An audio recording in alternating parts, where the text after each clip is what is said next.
The Great Hall of Prime was the largest structure ever built in space. It floated between three dying stars, and its walls were made of crystal that showed the universe in all directions. Here, the leaders of 47 alien species gathered to decide the fate of worlds. Here, they laughed at humanity. Ambassador stood on the lowest platform in the hall. This was not an accident. The aliens had placed her there on purpose, below even the weakest species. She was a small woman with gray hair and tired eyes, but her back was straight and her face showed nothing. She had learned long ago to hide her feelings in this place. High Arbiter called the meeting to order. He was tall and thin, his body glowing with soft blue light that changed color with his mood. Right now, the light was the color of amusement. He looked down at like a cat looking at a mouse. "The humans have come to ask us for something again," said. His voice was smooth and cold. "They want better trade routes. They want us to call them a Tier 2 civilization, after only 200 years among us." Laughter filled the hall. It was not friendly laughter. It was the sound of powerful beings enjoying the discomfort of someone weaker. Had heard this laughter many times before, but today it seemed louder, more cruel, more deliberate. A fat creature named floated up from his seat. He was from the Syndicate Coalition, a group of species that controlled most of the galaxy's trade. "What do humans give us?" he asked. "Their ships are slow. Their weapons are weak. They breed like insects and eat too much. Maybe we should take away their Tier 3 status instead of giving them more." The hall erupted in agreement. Species that had fought each other for thousands of years now united in their contempt for Earth. Far away, deep beneath the mountains of Korea on Earth, Admiral watched everything through a screen. He was a large man with a face and hands that had seen war. Around him stood the most powerful military leaders on the planet. General, a woman with short white hair and eyes like ice. Director, who knew every secret in the galaxy. Doctor, the scientist who had given humanity weapons the aliens could not imagine. "They are not just saying no to us," General said quietly. "They are putting on a show. We are their entertainment." Admiral said nothing. He just watched. Back at the assembly, the insults continued for 3 hours. Alien after alien stood up to mock humanity. They called human art ugly. They called human music noise. They called human philosophy dangerous and stupid. They laughed at human ships, human food, human clothing, human everything. Stood through all of it. She did not cry. She did not shout. She simply stood and watched and remembered every word. Finally, High Arbiter raised his hand for silence. The hall became quiet. His body glowed a deep, threatening red.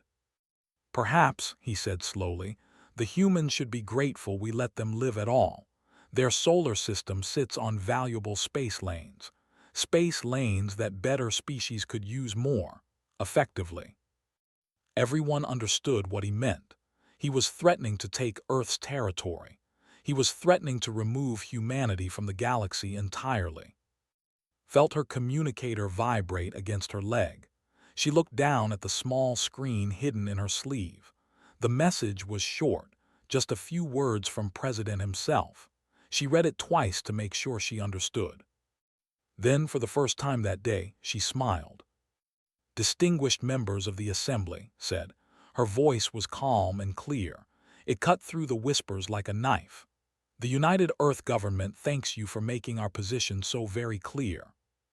The aliens looked at her with confusion. This was not how humans usually responded.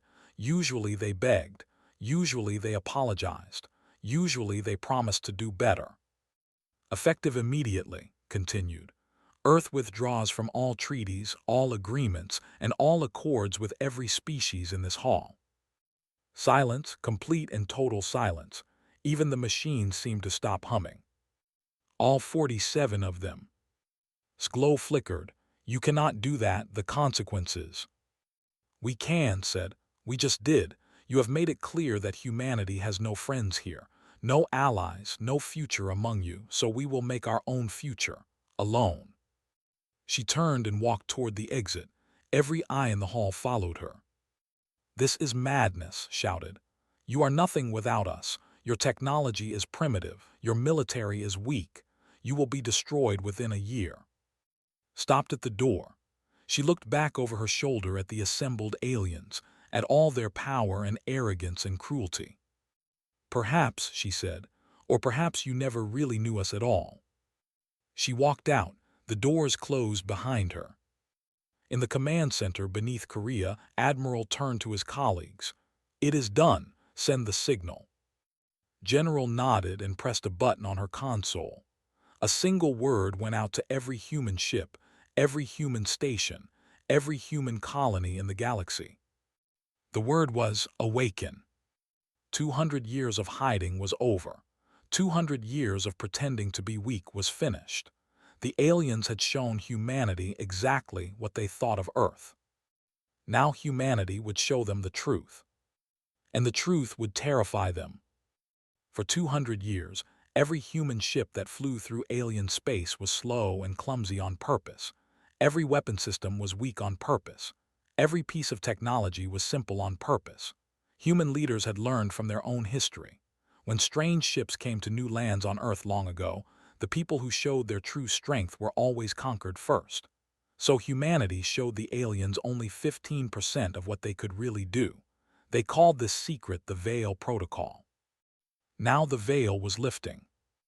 In the Arcturus shipping lane, a fat cargo ship called the Prosperity flew slowly toward its destination. Alien scanners saw an old, tired freighter carrying food and medicine. What they could not see was the truth.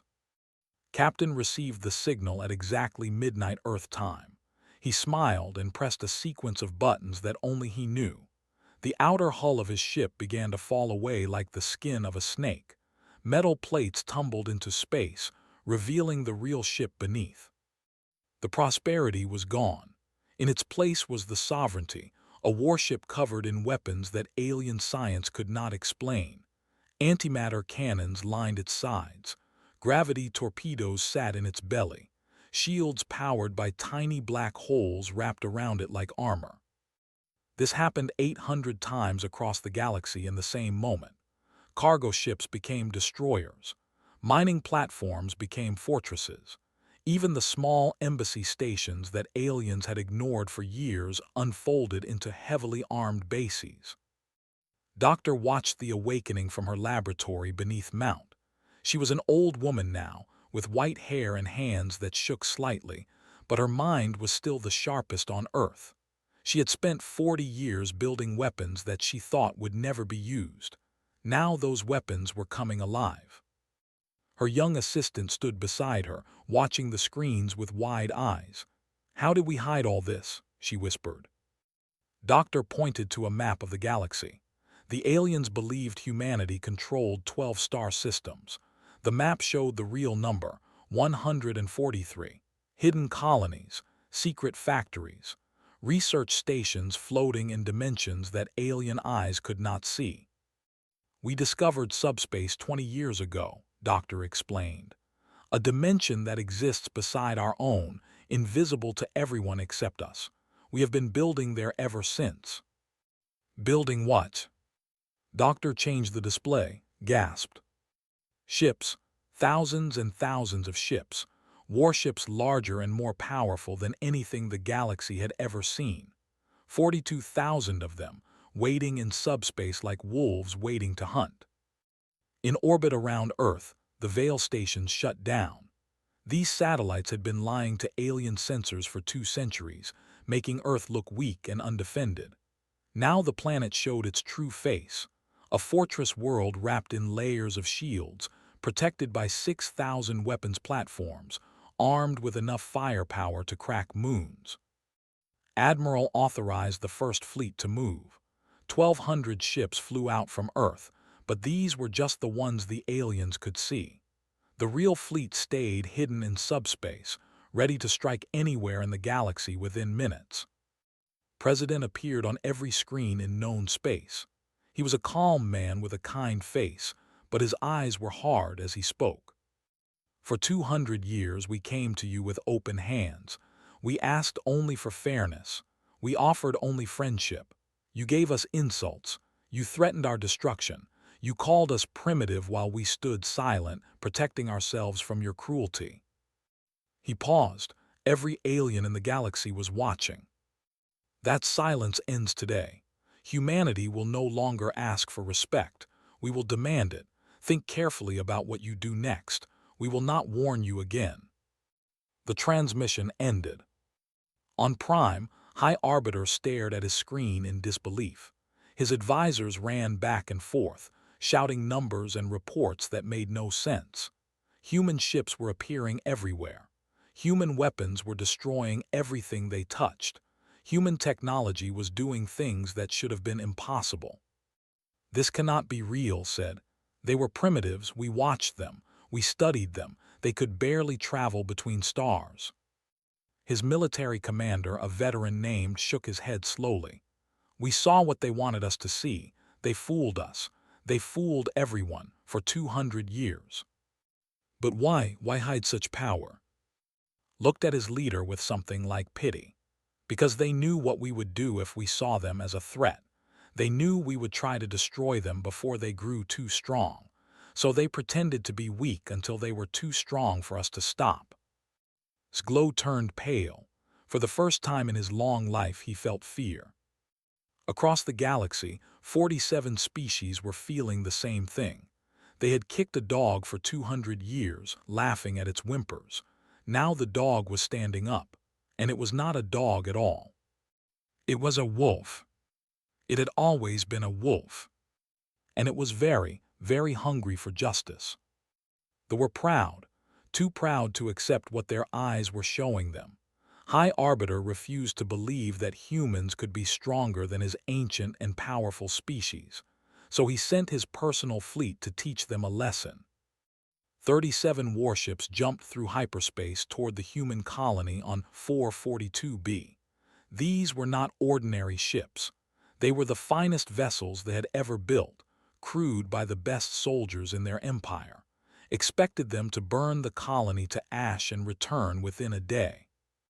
Admiral was waiting for them.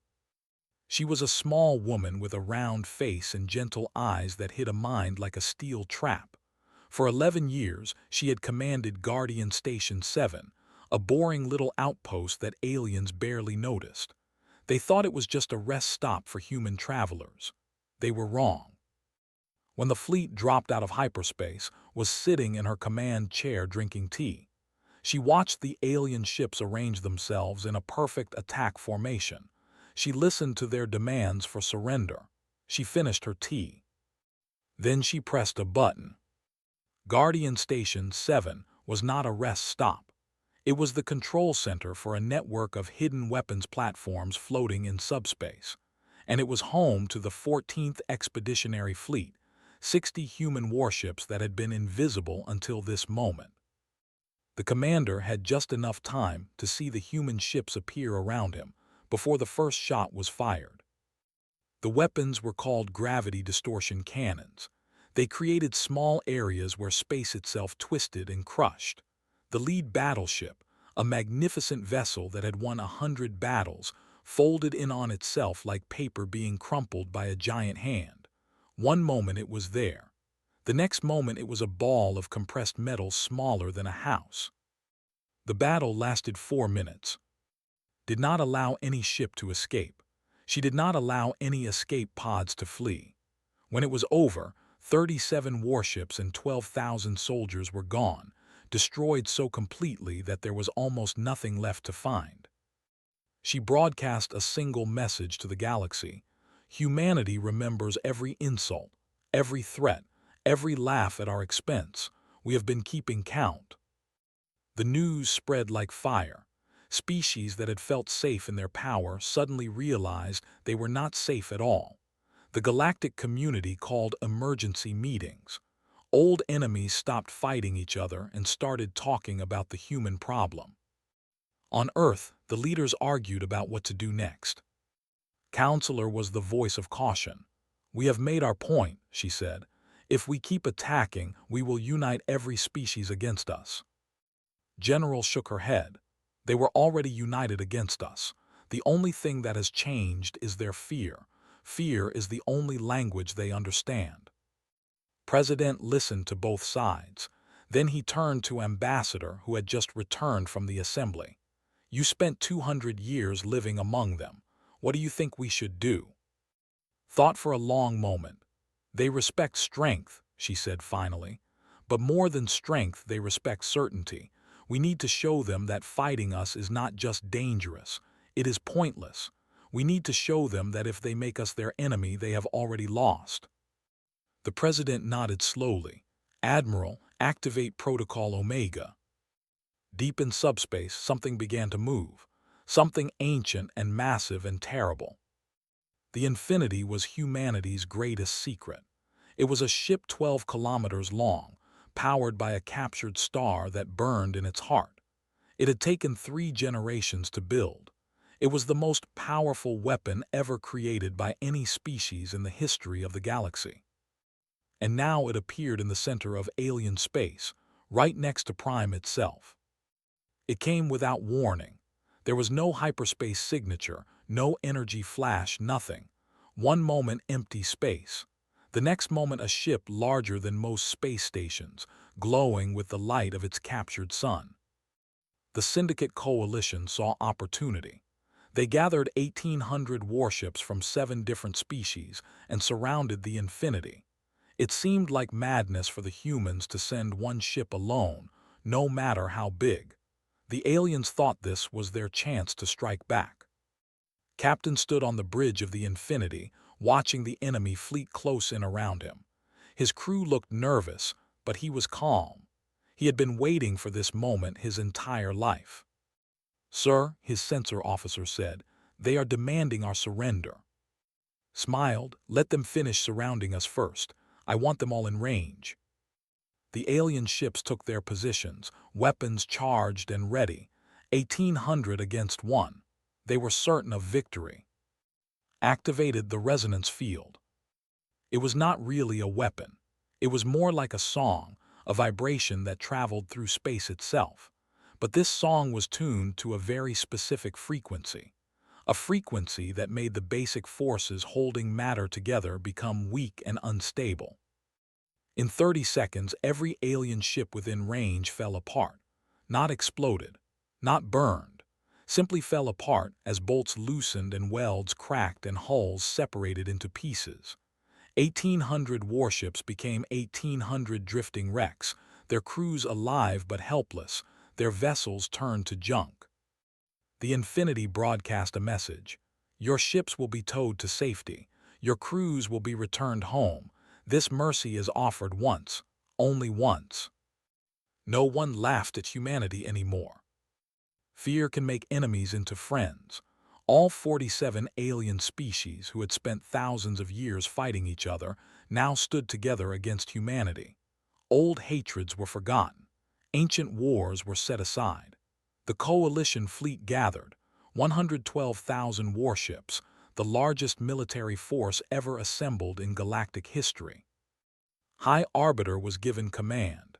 His species had lost the most to humanity, and his hatred burned the... He stood before the assembled admirals and generals, his body glowing with fierce determination. The humans are clever, he admitted. They are even powerful, but they are few. Their colonies are spread thin across many worlds. We will attack 40 of their planets at the same time. We will burn them one by one until Earth stands alone. Then we will burn Earth too. The alien commanders cheered. 112,000 ships against the humans. It seemed impossible to lose. On Earth, directors showed the Council what the enemy was planning. They are using everything they have. Every ship that can fight is joining the coalition. They are holding nothing back. Doctor smiled at this news. Good. That means when we show them what we can really do, there will be no secrets left. No hidden reserves. They will see our full power and they will know they cannot win. President looked tired. The weight of what was coming pressed down on him. How many will die? On their side, as many as choose to fight. On our side, paused. If everything works as I designed, very few. But nothing this big has ever been tried before. I cannot promise there will be no losses." The president closed his eyes and made his decision. Do what must be done. The coalition fleet jumped to hyperspace, splitting into 40 attack groups. Each group was large enough to destroy any defense the aliens had seen from humanity before. They had studied the battles at and around the infinity. They thought they understood human weapons now. They had prepared countermeasures. They were confident. They understood nothing. The first attack group came out of hyperspace above Nu, a human colony of 8 million people. The alien admiral expected to see a planet covered in cities, defended by a few hundred ships at most. He saw empty space. The planet was gone. Reports flooded in from across the galaxy. Every single one of the 40 target worlds had vanished. No debris, no energy signatures, no trace that they had ever existed. 800 million humans had simply disappeared. Before the aliens could understand what was happening, new contacts appeared on every sensor in the coalition fleet. Human ships, not the 1,200 visible vessels they had been tracking, but the real fleet. 42,000 warships pouring out of subspace like water from a broken dam. The humans had moved their entire civilian population to safety using technology the aliens could not detect. And now the coalition fleet, scattered across 40 different locations, faced an enemy that outnumbered them at every single point.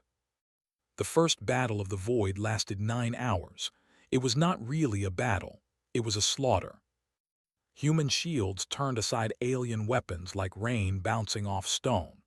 Human guns tore through alien armor like paper. Ships that had seemed invincible against other species died in moments against humanity's true weapons. Admiral commanded from the bridge of the Sovereign, watching the reports come in from every battle. 70% of the coalition fleet was destroyed or disabled. Human losses were less than 3%. The enemy was broken. The survivors ran to Prime, hoping the ancient station's defenses would protect them. They found humanity already waiting. But the humans had not come to fight. They had come to talk. Admiral's face appeared on every screen in the station. He looked tired but not angry. His voice was calm and steady. "Your fleet is finished. You have no protection. We could end this war in hours. We could destroy every species that voted against us at the assembly. We choose not to." He paused, letting his words sink in. "Surrender now. Accept humanity's terms. Your people will live. Your worlds will remain yours. This is not a trick. This is not a trap. This is mercy offered freely because we are not what you thought we were." High Arbiter watched his life's work burn across 1,000 light years. Everything he had believed about the universe was wrong. Humans were not primitives. They were not weak. They were so powerful that they could afford to show kindness to enemies who had shown them none. He reached for the weapon at his side. Better to die than to surrender to creatures he had mocked for 2 centuries. His own officers stopped him. They held his arms and took his weapon away. They understood what he could not accept. The war was over. Humanity had won before the first shot was even fired. Everything that came after was just the galaxy learning what humans had known all along. The vote for surrender was unanimous, not because the aliens had become wise, but because they had finally become afraid enough to listen. The war ended not with fire but with paper. The Treaty of Prime was signed in the same hall where humanity had been humiliated just months before. This time, Ambassador did not stand on the lowest platform. She sat at the highest seat, and every alien in the room had to look up at her. Earth did not ask for slaves. They did not demand tribute or take alien worlds for themselves. What they demanded was something harder for the proud species to accept. They demanded that the galaxy remember. The who had suggested taking human territory for more capable species lost half their empire. Not to humanity, but to their own former subjects, species they had bullied for centuries who now saw their masters were not so strong after all. The Syndicate Coalition was broken apart completely.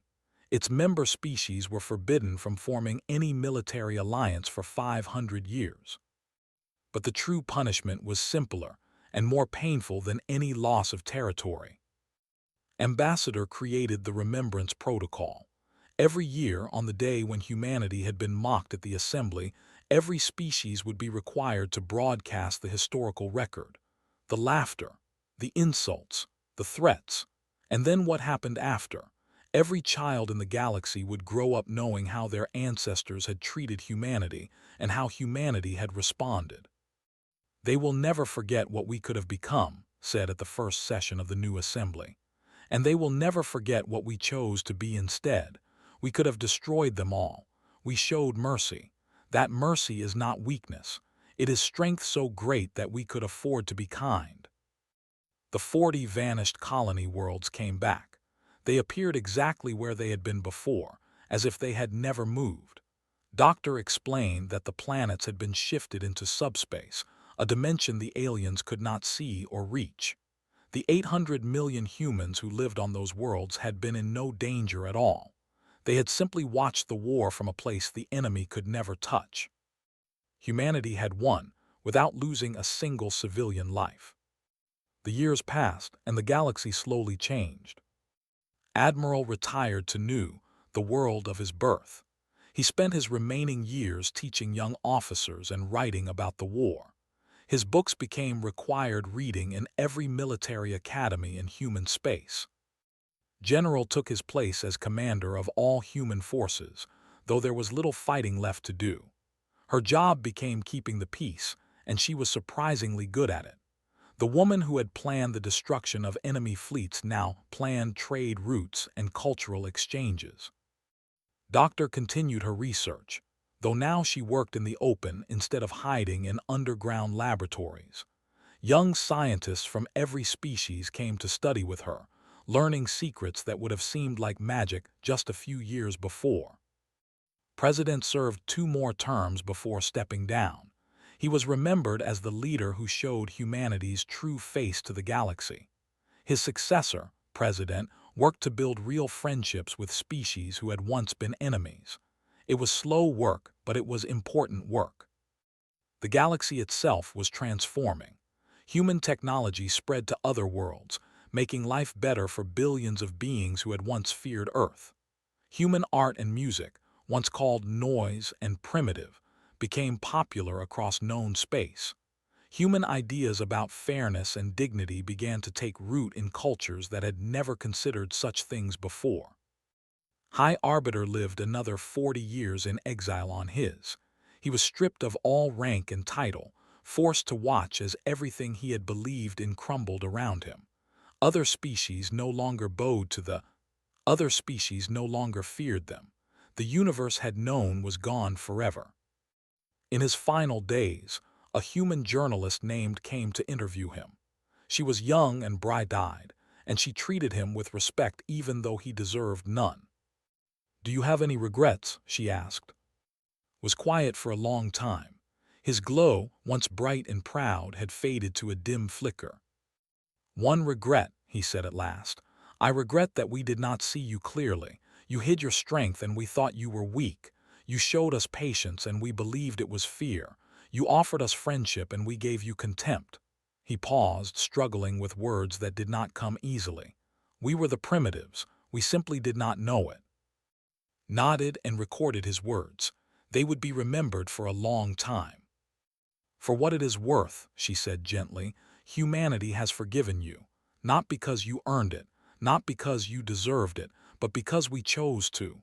That has always been our way." She left him alone with his thoughts, returning to a galaxy where humanity's place was no longer questioned. Earth had proven itself not through cruelty or conquest, but through strength tempered with mercy, power balanced with wisdom. The species who had laughed at humanity learned a lesson they would never forget. The weak-looking creature in the corner might be hiding claws. The silent one might be choosing when to speak. The one who offers peace might be the one most capable of war. And sometimes, just sometimes, Showing kindness to those who showed you none is the greatest victory of all.